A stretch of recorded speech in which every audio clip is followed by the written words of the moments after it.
नमस्कार, बुलेटिन में आपका स्वागत है। आपके साथ मैं हूं जीनत सिद्दीकी। शुरुआत करेंगे खबरों की और सबसे पहले बात करेंगे धामी सरकार के बड़े फैसले की। तो सरकार ने गेस्ट टीचर्स का वेतन बढ़ाने का फैसला कर लिया है और वेतन जो है 15,000 रुपए से बढ़ाकर 25,000 रुपए कर दिया गया है।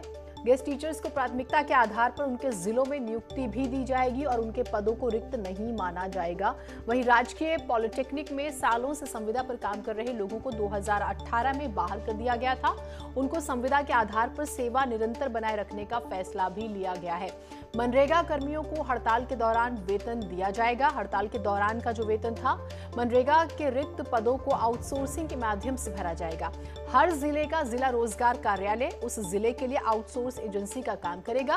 पुलिस की बात करें तो ग्रेड पे के मामले में मंत्रिमंडल की 3 सदस्यीय सब कमेटी बनाई गई है।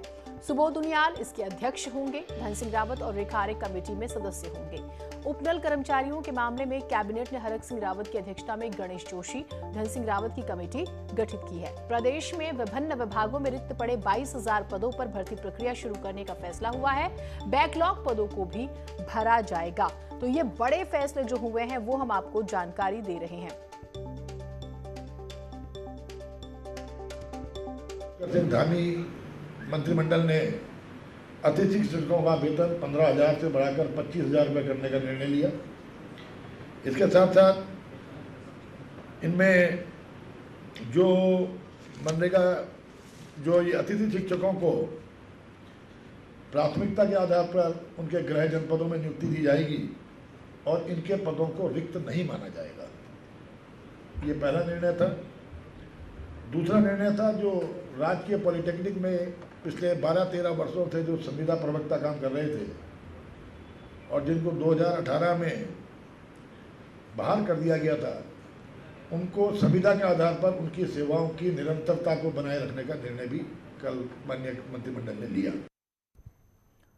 मुख्यमंत्री पुष्कर धामी ने शपथ ग्रहण करने के बाद अपने कामकाज के पहले दिन कैबिनेट मंत्री गणेश जोशी के आवास पर पहुंचकर कोविड पीड़ितों के लिए राहत सामग्री से भरी गाड़ियों को रवाना किया। इस मौके पर सीएम ने कहा है कि पार्टी सेवा ही संगठन अभियान के तहत चल रही है और हमारी कोशिश है कि इसे आगे भी जारी रखा जाएगा। बढ़ती बेरोजगारी और भर्तियों को लेकर कहा कि अब एक टाइम फ्रेम के अंदर भर्तियां कराई जाएंगी। रोजगार जिनका व्यवसाय रोजी रोटी सारी बंद हो गई है, ऐसा हम लोगों का लगातार कोविड के दौरान भी और जब कोविड का प्रकोप कुछ कम हो गया है और अभी लोगों के सामने समस्या उत्पन्न हो गई है, ऐसे लोगों को जो है राहत देने का काम आज हमारे माननीय मंत्री जी ने किया है। और इसमें 11 जो वाहन है उसमें राशन की किटों का लगभग 1,500 लोगों के लिए 1,500 लोगों के लिए किटें 1,500 परिवारों के लिए जा रही हैं। तो निश्चित रूप से ये क्रम आज इनका यहाँ से पहले भी चल रहा था, अभी इन्होंने आज चलाया है और आगे भी जहाँ इस प्रकार की जरूरत होगी हम लोग और भी प्रयास कर रहे हैं कि कोई भी भूखा न रहे। देहरादून से एक बड़ी खबर आ रही है। सुखबीर सिंह संधू बन सकते हैं उत्तराखंड के चीफ सेक्रेटरी। 1988 बैच के उत्तराखंड कैडर के आईएएस संधू अभी नेशनल हाईवे अथॉरिटी के चेयरमैन हैं। संधू की अगर हम बात करें, सेंट्रल डेपुटेशन 21 जुलाई को खत्म हो रहा है। जनवरी में उन्हें मिला था एनएचएआई में 6 महीने का एक्सटेंशन। तीरथ सरकार ने की थी संधू को लाने की पहल और अब हालांकि मुख्यमंत्री जो हैं वो बदले हैं, लेकिन इसी नाम को तवज्जो दी जा रही है और ये कुल मिलाकर माना जा रहा है कि इन्हें ही जिम्मेदारी दी जाएगी। अनुपम त्रिवेदी जी हमारे साथ जुड़े हुए हैं, संपादक उत्तराखंड के। अनुपम जी, ये वो नाम जिसकी सिफारिश जरूर की गई थी एकदम से चर्चा में आया और फिर सवाल ये उठते हैं कि मैसेज क्या जाता है और क्यों इसी नाम को चुना गया? देखिए जीनत, बात क्या है कि जब तीरथ सरकार आई थी मार्च में, तब उनका एक आइडिया था कि भाई अमूलचूल परिवर्तन किया जाए ब्यूरोक्रेसी में ताकि एक लोगों को चेंज दिखे। तो इसकी पहल करी गई कि हायर ब्यूरोक्रेसी से शुरुआत करते हैं। तो चीफ सेक्रेटरी को चेंज करने की जो पहल की गई तो सरकार के पास ऑप्शंस 2 थे। 1988 बैच के एसएस संधू थे और राधा रतूड़ी थी। तो एसएस संधू के नाम पे सरकार ज्यादा जाना चाहती थी, लेकिन चूंकि वो सेंट्रल में ऑलरेडी सर्व कर रहे हैं अभी एनएचएआई में और उनका कार्यकाल है 21 जुलाई तक का, तो वो मामला फिलहाल आगे बढ़ नहीं पाया। इस बीच मुख्यमंत्री बदल गए हैं, नए मुख्यमंत्री भी आ गए हैं और संधू का कार्यकाल भी खत्म हो रहा है 21 जुलाई को। तो अब संभावना है कि उनको सेंट्रल गवर्नमेंट से उनको रिलीव कर दिया जाए और वो उत्तराखंड कैडर दोबारा ज्वाइन कर ले एज ए चीफ सेक्रेटरी। तो ये एक बड़ा डेवलपमेंट है। पिछले कई सालों से वो अभी सेंटर में सर्व कर रहे हैं एस एस संधू, और एडिशनल सेक्रेटरी उनका अभी कैडर है, जिस लेवल पे है वो एडिशनल सेक्रेटरी के लेवल पे है, और इससे पहले वो हायर एजुकेशन, टेक्निकल एजुकेशन में लगातार सर्व करते रहे हैं। तो मतलब उनका एक लंबा चौड़ा कार्यकाल है, उनका एक्सपीरियंस है, पंजाब में उन्होंने सेवाएं दी हैं, उत्तर प्रदेश में, उत्तराखंड में, तो एक चांस है कि वो अगले चीफ सेक्रेटरी बन सकते हैं। ठीक, बहुत शुक्रिया आपका, बेहद ही महत्वपूर्ण ये जानकारी थी। उत्तराखंड के नए सीएस बन सकते हैं संधू, और जिस तरह से जिक्र हुआ उनके एक्सपीरियंसेस की बात हुई और दावेदारी भी उन्हीं की मजबूत है।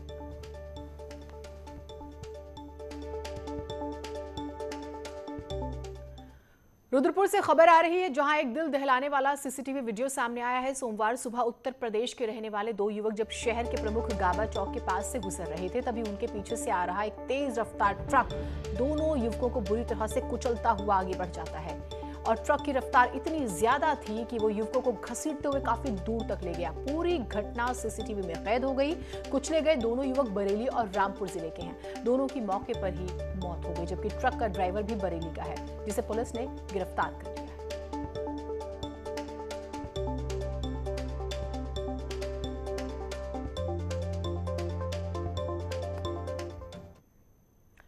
पुष्कर धामी के सीएम बनने पर पीएम मोदी ने फोन पर उन्हें बधाई दी है। ये इस वक्त की बड़ी खबर आ रही है। सीएम ने सोशल मीडिया के जरिए ये जानकारी दी और लिखा कि आपकी व्यक्तिगत रूप से दी गई बधाई मेरे लिए प्रेरणा है। आपके मार्गदर्शन और नेतृत्व में मैं, मेरे सभी साथी और प्रदेश के कर्मठ कार्यकर्ता देवभूमि उत्तराखंड राज्य को विकास का उदाहरण बनाने के लिए संकल्पित हैं।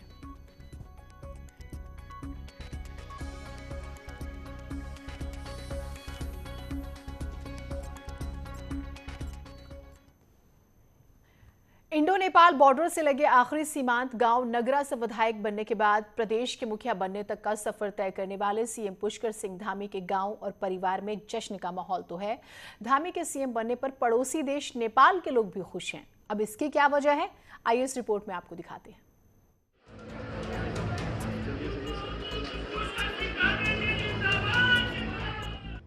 सीएम पुष्कर सिंह धामी उधम सिंह नगर के खटीमा से दूसरी बार विधायक बने हैं। खटीमा विधानसभा के आखिरी गांव नगरा के रहने वाले हैं सीएम धामी। पहले विधायक फिर सीएम की ताजपोशी तक पहुंचे हैं। सीएम का गांव भारत नेपाल सीमा के आखिरी बॉर्डर पर है, जहां एक छोटी सी बाजार है जो पूरी तरह नेपाल पर निर्भर है। धामी के सीएम बनने पर नगरा गांव के व्यापारियों में तो खुशी है ही, साथ ही पड़ोसी नेपाल के चांदनी गांव के नेपाली नागरिक भी भारत के पड़ोस से लगे गांव के पुष्कर सिंह धामी के सीएम बनने पर खुशी जाहिर कर रहे हैं। हम लोग जो नगर सभा ग्राम सभा नगर तराई, ये नेपाल बॉर्डर का आखिरी मार्केट है, जो बाजार है, यहाँ से विधायक पुष्कर सिंह धामी जो सीएम पद आज सीएम बन गए हैं, हमारे ग्राम सभा वालों को बहुत खुशी की बात है। जो यहाँ से एक छोटे से गांव से वहाँ सीएम बनना बहुत खुशी की बात है हम लोगों पे। हम चांदनी गांव नेपाल से आए हैं। हमारे यहाँ नांगरा में मुख्यमंत्री बने, जो हमें अच्छा लगता है। यहाँ पे हमारा पड़ोसी है, वैसे यहाँ आने जाने के लिए कोई दिक्कत नहीं होती, इसीलिए हम बहुत अच्छा लगा हमको। हम कहते हैं यहाँ नांगरे गांव के मतलब मुख्यमंत्री जो बने हैं नेपाल के भी, हमको भी खुशी लगा है। हम भी आते हैं, इधर आते जाते रहते हैं, हमको भी बहुत अच्छा लगा है। पुष्कर धामी के सीएम बनने के बाद प्रदेश के युवाओं को भी काफी उम्मीदें हैं, और सीएम भी बता चुके हैं कि वो यहाँ की परिस्थितियों को बखूबी जानते हैं। इस वक्त मैं मौजूद हूँ इंडो नेपाल बॉर्डर से लगे हुए नगरा के उस गांव में, जहां से निकलकर विधायक बनने के बाद पुष्कर धामी आज सीएम बने हैं। तो ये देखिए, ये जो बाज़ार है ये नगरा की है, और इसके बाद जो है नेपाल शुरू हो जाता है, और जो ये ख़रीदार हैं वो नेपाल के हैं, और ये जो मार्केट है ये इंडियंस लोगों की है। तो यहाँ पर जो व्यापारी हैं इंडिया के, वो भी खुशी जाहिर कर रहे हैं, तो साथ ही जो नेपाल के लोग हैं वो भी पड़ोसी होने के नाते खुशी जाहिर कर रहे हैं पुष्कर धामी के सीएम बनने पर। कमलेश भट्ट, इंडो नेपाल बॉर्डर, नगरा। खबर उत्तरकाशी से आ रही है, जहां पीपलखंडा में बारिश की वजह से गदेरा उफान पर आ गया। मलबा एक घर में घुस गया और इलाके के लोग डर गए। हालांकि परिवार जो था उसे गांव में ही एक दूसरी जगह पर सुरक्षित पहुंचा दिया गया, लेकिन कोई बड़ी घटना हो सकती थी अगर रात को ये मलबा घर में घुसता। अमूमन आप देखते हैं कि पहाड़ों में ये समस्या बहुत आम है।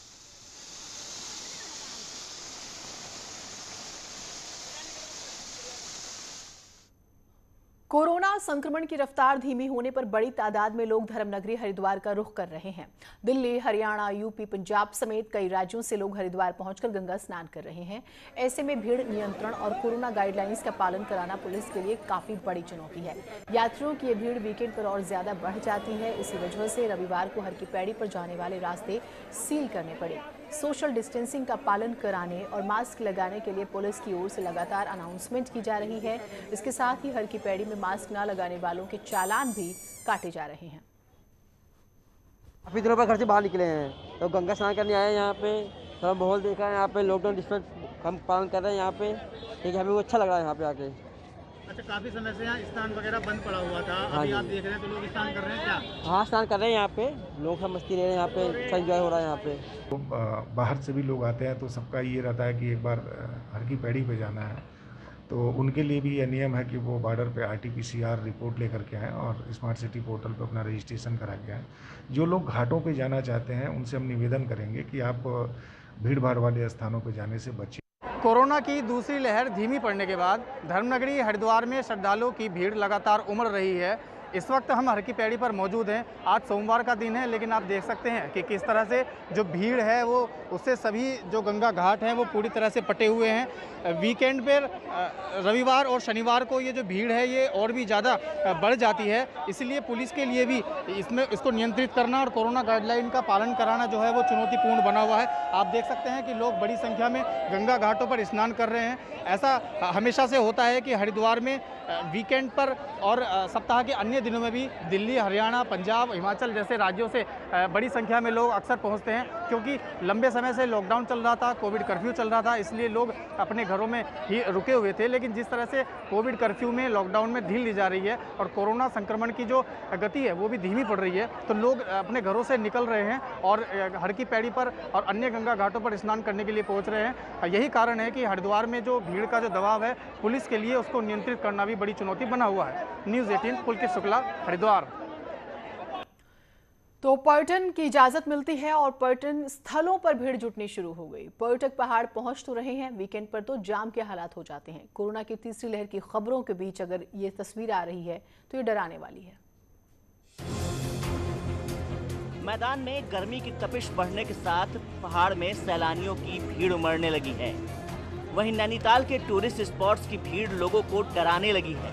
लगातार पहुंच रहे पर्यटकों से वीकेंड पर तो जाम की स्थिति बनने लगी, जिसकी वजह से शहर के बाहर रूसी बाईपास और नारायण नगर में वाहनों को रोकना पड़ रहा है। हालांकि शहर के बाहर वाहनों को रोकने के बाद शटल सेवा नहीं होने से दिक्कत हो रही है। मैं ऐसा दिल्ली से आया हूँ कोरोना टेस्ट करवा के, तो रिपोर्ट भी हमारे पास सब कुछ है और मुझे मेडिकल सप्लाई के लिए देना है, इंस्ट्रूमेंट्स वगैरह देने हैं हॉस्पिटल में, तो ये लोग रोक रहे हैं बीच में। तो विदाउट एनी रीज़न, जो भी है स्पेसिफिक रीज़न मैंने दे दिया इनको। यहाँ 6 किलोमीटर पहले मुझे नहीं जाने दे रहे हैं आगे, बोल रहे हैं कि अपना होटल का वहाँ होना ज़रूरी है, वहाँ ऊपर बहुत भीड़ है, आप फंस जाएंगे। और गाड़ियाँ ये खुद अरेंज कर रहे हैं, कह रहे हैं हम अरेंज कर रहे हैं। वहाँ से 500-600 रुपये सिर्फ 6 किलोमीटर के लिए 500-600 रुपये बताया जा रहा है। दरअसल सरकार ने पर्यटन स्थलों के लिए RT-PCR टेस्ट को अनिवार्य किया है। बावजूद इसके बिना चेकिंग पर्यटकों को शहर में एंट्री दी जा रही है, जिससे लगातार भीड़ देखने को मिल रही है। हालांकि प्रशासन लगातार व्यवस्थाओं को सही करने में जुटा है।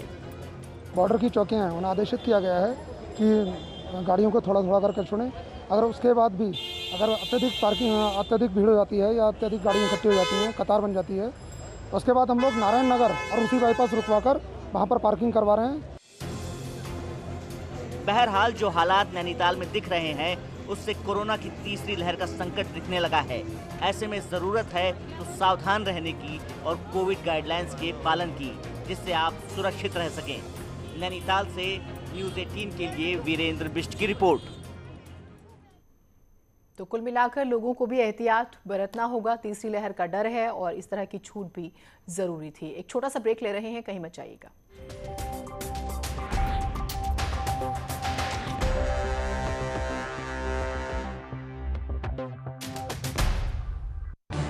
इस न्यूज हेडलाइंस के प्रायोजक पेट सफा आयुर्वेदिक चूर्ण। पेट सफा, हर रोग दफा।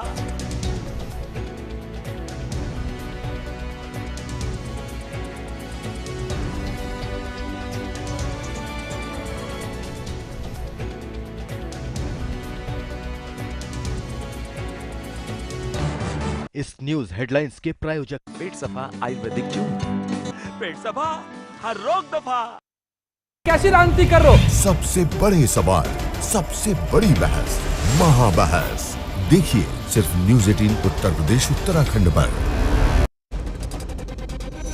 घरों से शहरों तक की हर पल की हर खबर न्यूज 18 के रिपोर्टर पहुंचाते हैं आप तक, ताकि कोरोना के साथ उसके वैक्सीनेशन की भी मिले आपको फास्ट अपडेट।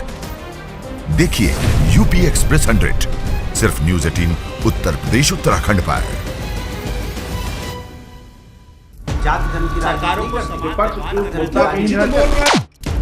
मुद्दा भटका दिया जाए तो शोर बन जाता है। ये बीजेपी की फर्जी वैक्सीन नहीं है ना, ये मान लिया ना आपने। मुद्दा सलीके से उठाया जाए तो सवाल बन जाता है। पहले टीके को लेकर के डाउट पैदा किया, कहा कि पीएम लगवाओ, अब वो लगवा रहे हैं तो फिर उस पर सवाल उठा रहे हो। ये कैसी राजनीति कर रहे हो? सबसे बड़े सवाल, सबसे बड़ी बहस, महाबहस देखिए सिर्फ न्यूज 18 उत्तर प्रदेश उत्तराखंड पर। घरों से शहरों तक की हर पल की हर खबर न्यूज 18 के रिपोर्टर पहुंचाते हैं आप तक, ताकि कोरोना के साथ उसके वैक्सीनेशन की भी मिले आपको फास्ट अपडेट। देखिए यूपी एक्सप्रेस 100 सिर्फ न्यूज 18 उत्तर प्रदेश उत्तराखंड पर।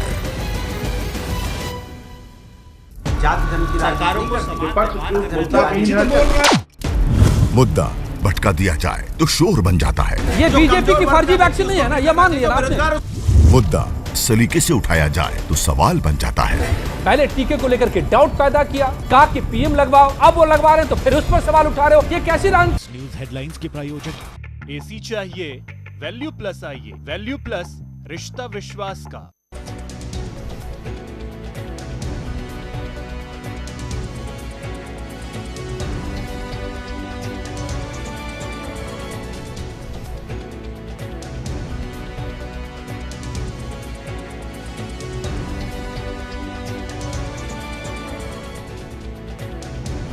न्यूज हेडलाइंस के प्रायोजक एसी चाहिए वैल्यू प्लस आइए, वैल्यू प्लस रिश्ता विश्वास का।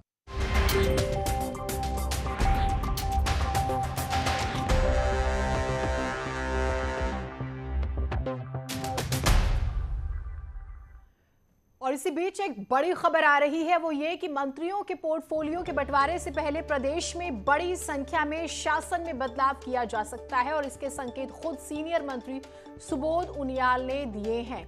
और देखिए ये बदलाव की जब हम बात करें तो तीरथ सरकार में ये कहा गया था कि अफसरशाही जो थी वो बहुत ज्यादा हावी हो गई थी। ये एक आरोप जो है लगातार लगते रहे थे। मुखिया बदलने के साथ ही अब कयास लगाए जा रहे हैं कि बड़े पैमाने पर नौकरशाही में भी फेरबदल हो सकता है। हमारे साथ धामी कैबिनेट के सीनियर मिनिस्टर सुबोध उनियाल मौजूद हैं। सर, इन कयासों में कितना दम है कि नौकरशाही में भी पत्ते फेंटे जा सके? देखिए ये तो सामान्य प्रक्रिया है और मेरा मानना ये सरकार को प्राथमिकता तय करने के लिए कहीं ना कहीं ये भी देखना होता है कि कौन अधिकारी किस क्षेत्र का ज़्यादा बेहतर काम कर सकता है, तो उसके हिसाब से पत्ते फेंटे जाते हैं। सेंट्रल डेपुटेशन पे हैं सुखबीर सिंह संधू, 21 जुलाई को उनका डेपुटेशन भी समाप्त हो रही है। ये भी कयास लगाए जा रहे हैं कि आप लोग उनको लाने जा रहे हैं। देखिए भविष्य के गर्त में जो चीज़ें हैं उनको भविष्य सामने आने दीजिए, फिर आपको मालूम हो जाएगा। सर, कार्मिक विभाग ने लेटर भेजा है केंद्र को? मैंने आपसे कहा ना, जो भी कुछ निर्णय होगा वो आपको मालूम हो जाएगा। तो आप देख सकते हैं कि सरकार में जो बदलाव हुआ है उसके बाद शासन में भी, नौकरशाही में भी बड़े लेवल पर बदलाव सामने आ सकता है। सीनियर मिनिस्टर सुबोध उनियाल ने इसके संकेत भी दिए हैं कि आप देखते रहिए, कुछ न कुछ जरूर होगा। कैमरा पर्सन भरत शर्मा के साथ सुनील नौप्रभात, न्यूज़ 18 देहरादून। और कुछ भी होगा तो सबसे पहले आपको न्यूज़ 18 ही बताएगा। आगे बढ़ते हैं। बीजेपी विधायक सुरेश राठौर पर महिला से दुष्कर्म के आरोपों को लेकर कांग्रेस ने आज सरकार के खिलाफ कोटद्वार में प्रदर्शन किया। कांग्रेस महिला मोर्चा से जुड़ी महिलाओं ने बाजार में सरकार का पुतला दहन करते हुए सरकार के खिलाफ जमकर नारेबाजी की। इस दौरान कांग्रेस ने भाजपा विधायक को निष्कासित कर जल्द गिरफ्तारी की मांग की। इस दौरान महिलाओं ने देश में बढ़ रही महंगाई को लेकर भी केंद्र सरकार पर निशाना साधा।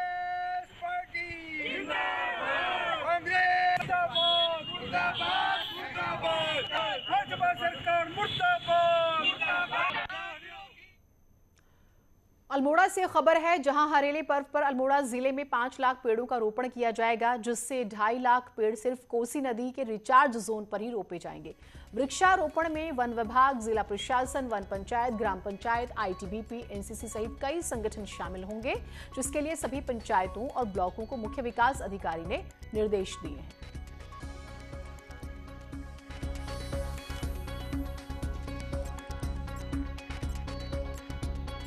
हमारा जो कोसी का जो पुनर्जनन जो परियोजना चल रही है, उसके तहत हमने 4 ब्लॉक्स इस बारी टारगेट किए हैं और इन 4 ब्लॉक्स में लगभग 219 ग्राम सभाओं में हम लोग करीब लगभग 2,15,000 से अधिक वृक्ष इस बारी जो हैं वो प्लांट करने जा रहे हैं। इसमें हमारे कार्यदायी संस्थाएं जो हैं वो खंड विकास तो होंगे ही, इसके अतिरिक्त ITBP, SSB, NCC के भी जो वॉलंटियर्स को हम लोग इस बारी इन्वॉल्व करने जा रहे हैं।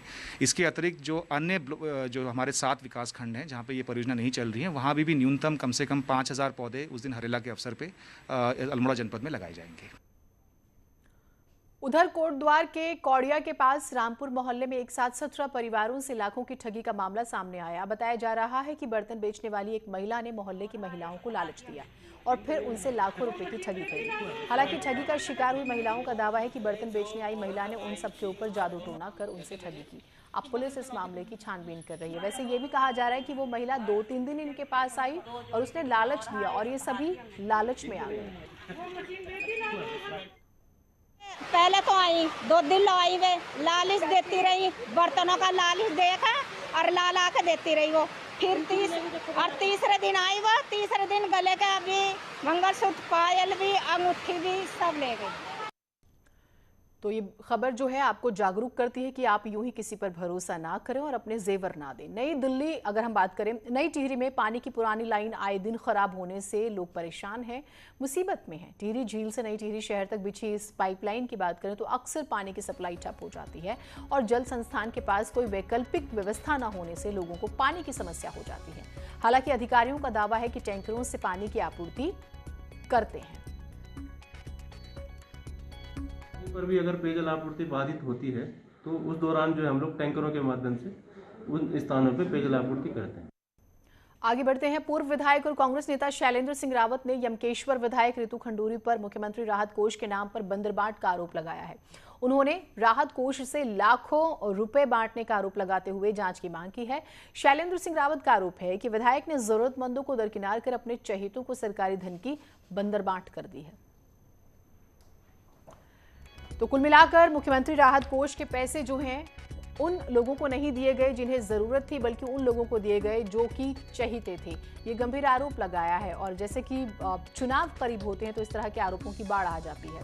तो ये भी माना जाता है कि पक्ष विपक्ष आपस में राजनीति करते हुए नजर आते हैं, स्पेशली राहत कोष को लेकर, क्योंकि विकास आपने क्या किया ये आपको जाके जनता को बताना होता है और उसका सबसे आसान तरीका कि इस तरह के आरोप लगाए जाए, ऐसा भी जो है कहा जा रहा है। तो विधायक रितु खंडूरी पर यह गंभीर आरोप लगाया गया है कि उन्होंने मुख्यमंत्री राहत कोष का जो पैसा था उसकी बंदरबांट की और वो चाहते हैं कि जिसे भी पैसा मिला उसकी जांच की जाए। देखिए, विधायक जी को जो करना चाहिए था इन 4.5 सालों में वो कहीं दिखाई नहीं दे रहा है। उल्टा केवल एक ही बात हो रही है। मैं विधायक जी से आपके माध्यम से भी पूछना चाहता हूं, जो मुख्यमंत्री राहत कोष का बंदरबाट किया, ये राहत कोष असमर्थ, असहाय, निर्धन, अनुसूचित जाति के गरीब लोगों के व्यक्तियों के लिए था। पर्यटन में छूट मिलते ही नैनीताल में भीड़ उमड़नी शुरू हो गई है। पर्यटक नैनीताल घूमने के साथ चिड़ियाघर पहुंच रहे हैं। जू खुलने से यहां आने वाले पर्यटक खुश हैं, जू प्रबंधन भी खुश है, लेकिन कोरोना को देखते हुए व्यवस्थाओं को वो लगातार दुरुस्त कर रहे हैं। जानवरों के बाड़े से दूर रहने की हिदायत है लोगों को और जू के जो तमाम कर्मी हैं उन्हें उम्मीद है कि अब उनकी आय बढ़ेगी। काफी वक्त से आय रुकी हुई थी। तो जू खुलने से पर्यटकों को, देखिए पर्यटक जो है वो तो खुश हैं ही, लेकिन एक इनकम, टूरिज्म जहाँ पर भी है वहाँ पर यही इनकम का सोर्स होता है और इसी वजह से अब एक उम्मीद जगी है कि चलिए आय तो होगी, क्योंकि तनख्वाह की भी बहुत ज़्यादा दिक्कत हो रही थी जू में काम करने वाले कर्मचारियों की। तो अब एक उम्मीद जगी है कि जो टूरिस्ट आएंगे, हाँ कोविड के जो नियम है उसका पालन करना होगा, ये भी एक हिदायत है। बच्चा हमारा बहुत इन्जॉय कर रहा है, बर्ड्स को बुला रहा है, टाइगर को बुला रहा है। और अभी पूरा एक्सप्लोर करेंगे क्या क्या है यहाँ पर। एनिमल्स में क्वालिटी हमने देखी बड़ी अच्छी है। टाइगर यहाँ पे हेल्दी है, हमारी दिल्ली की तरह नहीं है। नैनीताल का वेदर बहुत अच्छा है, जू बहुत अच्छा है, टाइगर यहाँ का बहुत हेल्दी है, बहुत मज़ा आ रहा है यहाँ के। क्या लगा, कितना एंजॉय कर रहे हैं बच्चों के साथ? बच्चे के साथ तो बहुत एंजॉय हो रहा है, बच्चे बर्ड्स एनिमल्स देख के बहुत एंजॉय कर रहे हैं। पर्यटक जो आ रहे हैं उन्हें हम यहाँ पर हैंड सैनिटाइज कर रहे हैं और क्या कहते हैं थर्मल स्कैनिंग उनकी चल रही है, मास्क पहनने के लिए कहा जा रहा है उनसे, और ये सोशल डिस्टेंसिंग बनाए रखें तथा हमारे बाड़ों से थोड़ा डिस्टेंस मेंटेन करें, ये उनको निर्देश दिए जा रहे हैं।